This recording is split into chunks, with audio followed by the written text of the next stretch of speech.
They said they loved me, then left me with strangers in a place that stank of mold and hopelessness. It was a warm morning in July. I still remember the exact date, the exact dress I wore, even the smell of the cars we drove out of the city. My parents told me they had planned something special for me, a character-building trip.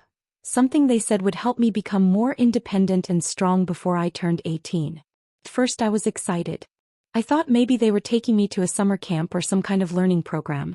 I had never traveled alone before, so part of me was nervous, but I trusted them. I was just a teenager, full of hope, still foolish enough to believe that love always meant safety. After driving for what felt like hours, we finally arrived at a small town I had never even heard of. It looked tired and broken. The roads were full of potholes, most shops had old, faded signs, and there were more stray dogs than people on the streets. I asked, "Are we really staying here?" They laughed and said, "Just wait, you'll see." Then we pulled up outside a building with cracked windows, rusty gates, and paint peeling off its walls. A faded board outside read Sunrise Hostel. But there was nothing sunny about it. The place looked like it hadn't seen a proper cleaning in years. The entrance smelled like damp socks and old cigarettes. I looked at my mom, expecting her to frown or ask my dad if this was a mistake. But they were both calm. Like this was exactly what they had planned. They handed me a small bag, not even my full suitcase, and said, "You'll be here for a few weeks. It'll build your character." I smiled nervously and asked, "When will you come back?" My mom avoided my eyes. My dad said, "We'll call. You've got this." Then they hugged me, both quick and awkward. Before I could say another word, they turned and walked back to the car. I stood there, confused, watching them drive away without even looking back. I checked into the hostel, still hoping this was some kind of test. The woman at the front desk didn't smile. She shoved a rusted key across the counter and pointed to the third floor. My room was tiny, with a broken fan, a stained mattress, and a single bulb that flickered when I turned it on. The window didn't close properly, and the bathroom smelled like it hadn't been cleaned in weeks. I sat on the edge of the bed, heart racing, still telling myself this was temporary. For the first 2 days I waited. I kept checking my phone, looking for a call, a text, anything. I barely ate. I thought maybe they had gone back to get something or planned to surprise me. But the days passed. No calls. No visits. No explanation. By the end of the first week I stopped pretending. I stopped waiting. That's when it hit me. I was abandoned. I didn't cry the first night. I just stared at the ceiling, which had a dark, wet patch spreading slowly like it was alive. Water dripped from one corner onto the floor, creating a soft tap, tap, tap that echoed in the silence. The mattress was hard and smelled of damp cloth. I used my backpack as a pillow and wrapped my jacket around me. I didn't sleep. I just waited for morning, hoping everything would feel different in daylight. But it didn't. The hostel was worse than I had imagined. The bathrooms were shared and the locks barely worked. Sometimes the water didn't run at all, and when it did, it came out brown at first before clearing up. The food was cheap. Rice that stuck together, watery lentils, and sometimes just dry bread with nothing else. I lost weight quickly. My body was hungry, but my heart felt heavier. There were people living there, most of them older, men who stared too long and women who didn't speak much. No one asked why I was there. Everyone was too busy with their own broken lives. I tried calling home again and again. I would walk to a nearby corner where I got better signal and dialed my parents' numbers. Sometimes it rang. Mostly it went straight to voicemail. I left messages at first, asking if they were okay, begging them to call me back. After a while I stopped trying. The silence was louder than anything they could have said. I ran out of the little cash they had given me within the first week. I tried to survive on just the hostel meals, but hunger doesn't wait. So I started looking for small jobs around the area. One shopkeeper let me sweep the floor and restock shelves for a few coins. Another woman paid me to carry water from the pump. I took whatever I could get. I was 17, confused and scared. But I was also learning how to survive. Not because I was strong, but because I had no other choice. There were nights I slept on an empty stomach. Nights when I hugged myself tight, trying not to sob too loudly in case someone heard. I started counting the cracks on the walls just to keep my mind busy. I would imagine my old room, my bed, my mother's voice calling me for dinner. But the memories hurt more than they helped. The more I remembered love, the more I felt the absence of it. Every time someone knocked on the hostel door, my heart raced, hoping maybe it was my parents coming back. But it never was. It was just more strangers, more noise, more cold nights. My phone's battery eventually died and I didn't have a charger. It was like being slowly erased from the world. I felt invisible, forgotten, and worse, unwanted. Took me years to claw my way out of that broken town. I moved to another city, took whatever jobs I could find, mostly cleaning, waitressing, anything that would keep me going. I wasn't a teenager anymore, but I still felt the weight of my childhood every single day. I was tired of being invisible, of hiding in the corners of other people's lives. So I started living on my own terms, little by little. But the wounds were still there, hidden under the surface, still aching when I least expected it. One day, while I was sorting through old boxes in a cheap apartment I rented, I found something I hadn't expected: a family folder. It had my mother's handwriting on it, and it had been shoved into a dusty box that smelled like old paper and forgotten memories. I hadn't even known it was there. It looked like something from the past, before everything had gone wrong. I didn't think much of it at first. But then I opened it, and what I found inside made everything I had known about myself shatter. There were hospital records, birth certificates, and other documents I didn't understand. But then I saw something that stopped me cold. One of the documents had a name I didn't recognize. It was a list of babies born at the hospital on the day I was born. And beneath it, in small, neat handwriting, were the words, "Swapped at birth." My heart pounded in my chest as I read it again. I wasn't their daughter. I wasn't biologically theirs. The parents who had raised me, the ones who had abandoned me, were not my real parents. The truth hit me like a punch in the gut and I couldn't breathe. I stumbled back, falling into the chair behind me, the folder slipping from my hands. It was like everything clicked into place, all the strange looks, the coldness, the sense that I was never truly part of the family. I had always known something was off, but I never dared to ask. Now I knew why they had treated me like an outsider. Why I never quite fit in no matter how hard I tried. I wasn't their blood, their flesh. I was just a mistake, an inconvenience they had never wanted to deal with. In that moment the numbness set in. The shock took over. But beneath it all, something else burned: betrayal. And it was the kind of betrayal that cuts deep, that you can never forget no matter how far you run. For so long I had let the pain of my past control me.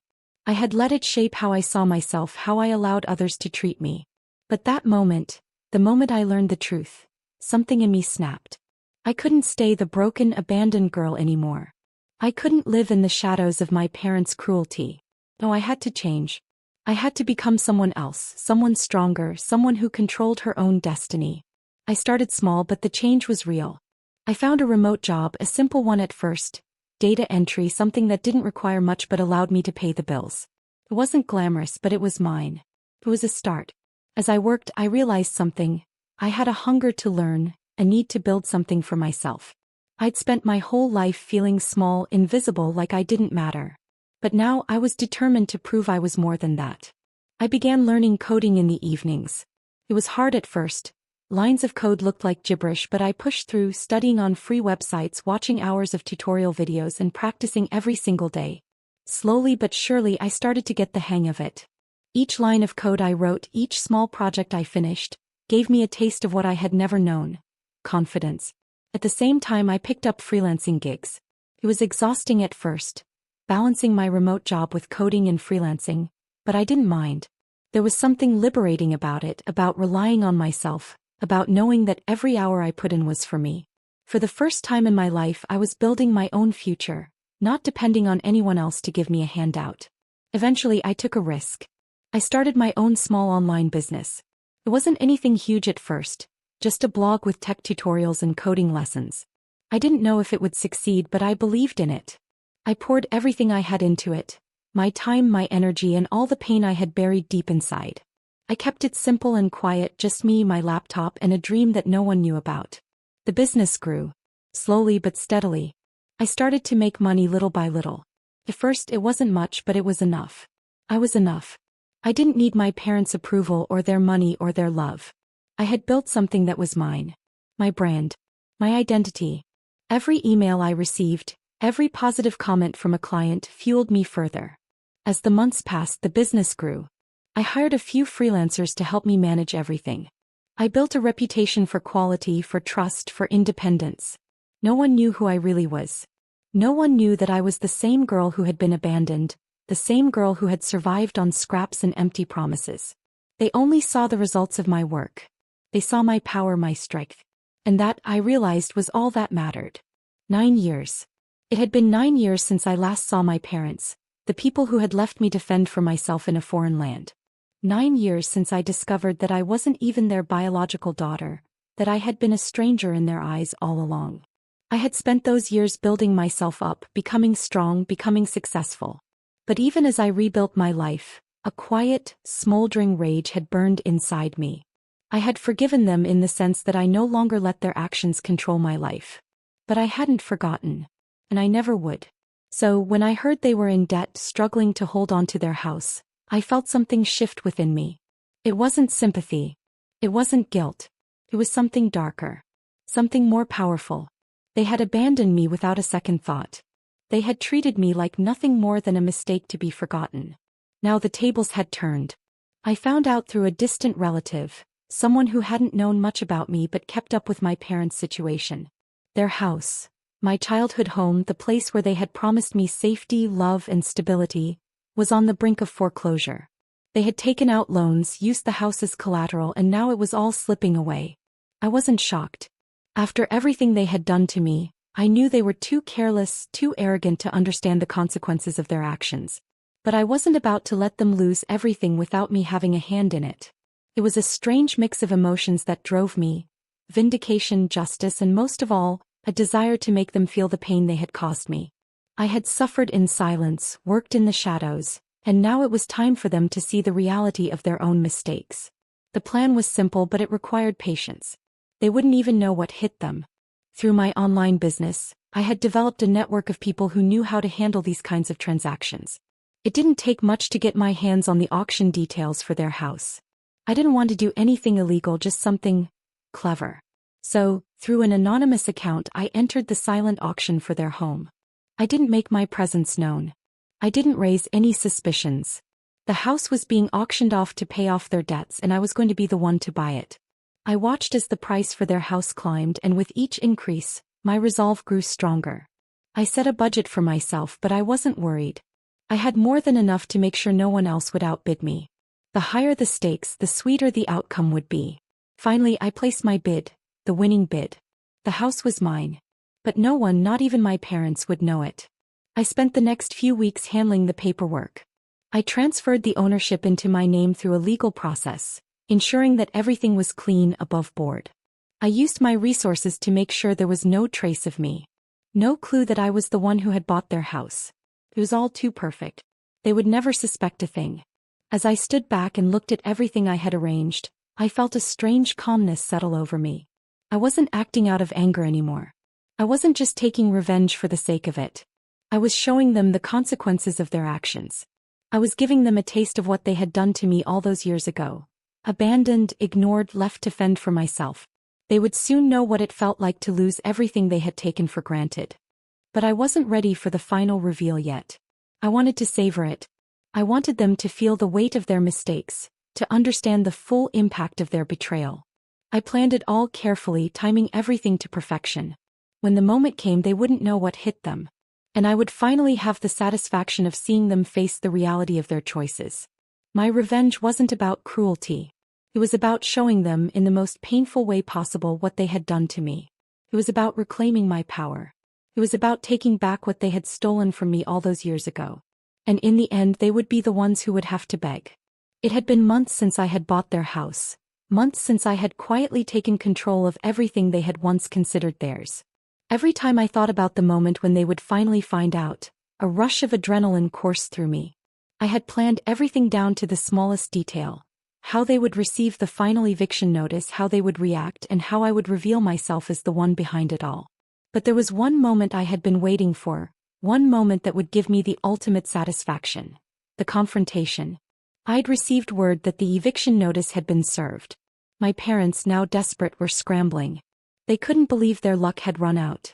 But I had watched their downfall from afar, every second of it feeling like a vindication of all the years they had ignored me. I had built a life they never imagined. Now they would have to face the consequences. A week after the eviction notice was delivered, I finally decided it was time. I stood in front of the door of their former home, the home that I now owned, and waited. I had given them enough time to come to terms with the reality that they would lose everything. When I heard the knock, I took a deep breath and opened the door. Their faces were a mixture of shock and confusion. For a moment, neither of them said anything. They just stared wide-eyed at the person who had become a stranger to them, yet somehow felt eerily familiar. I could see the panic in their eyes, the worry of what was to come. I knew what they were expecting. A kind gesture, a plea for mercy, an offer to help. But they wouldn't get that from me. Not after everything they had put me through. My father was the first to speak, his voice shaky. "Look, we know things have been tough and I'm not here for excuses," I interrupted him calmly. "I'm here to show you something." I walked past them, stepping into the living room where so many memories had once lived. The house was still the same furniture, the same walls, the same place where I had once dreamed of love and safety. But now it belonged to me.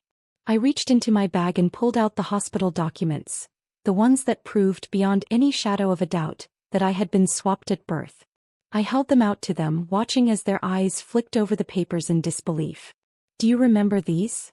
I asked, my voice cool but firm. "Do you remember the day I was born? Do you remember the hospital where you picked me up?" They stood there, frozen, unable to speak. "Because you should," I continued. "These documents show that I was never meant to be your daughter. I was just a replacement. A mistake. But now I've come full circle. You abandoned me, treated me like an outsider, and now I'm here to claim what's mine." Their jaws dropped, and for a moment they just stood there, speechless.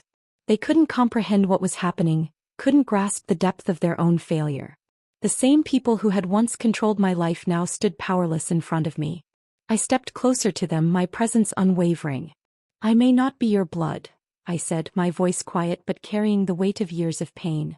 "But now I own your legacy. Everything you took from me is now mine to control. Your home, your past, your future. It's all in my hands now. And there's nothing you can do to change that." They stammered, trying to form words, but nothing came out. I watched as the reality of the situation sank in. They had no idea who I had become, no idea how much power I had gained. I had rebuilt myself from nothing. And now I was standing in the very house they had once called home, holding the keys to their legacy.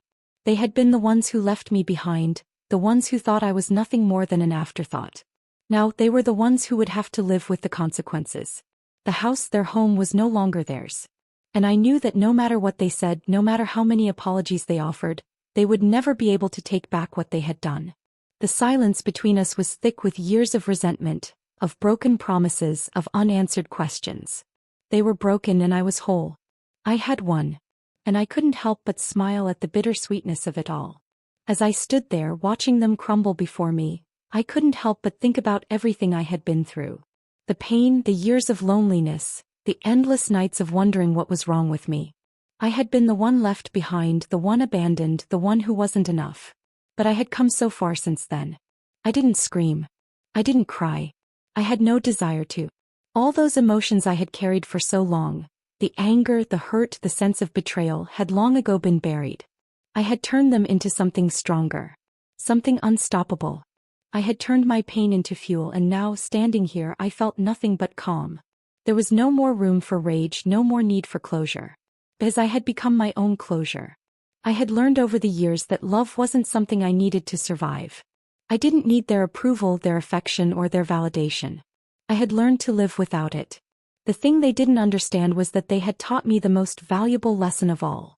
Not through their love, but through their abandonment. They had shown me that I could survive anything. And now I was living proof of that.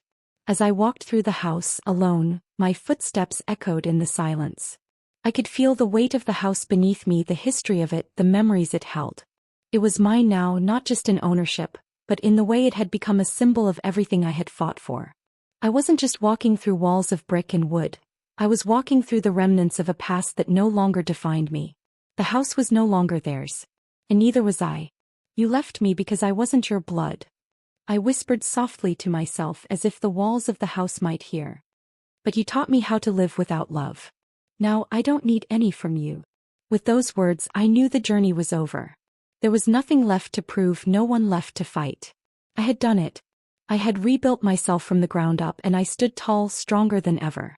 And as I walked through the house I had won, the house I now owned, I smiled.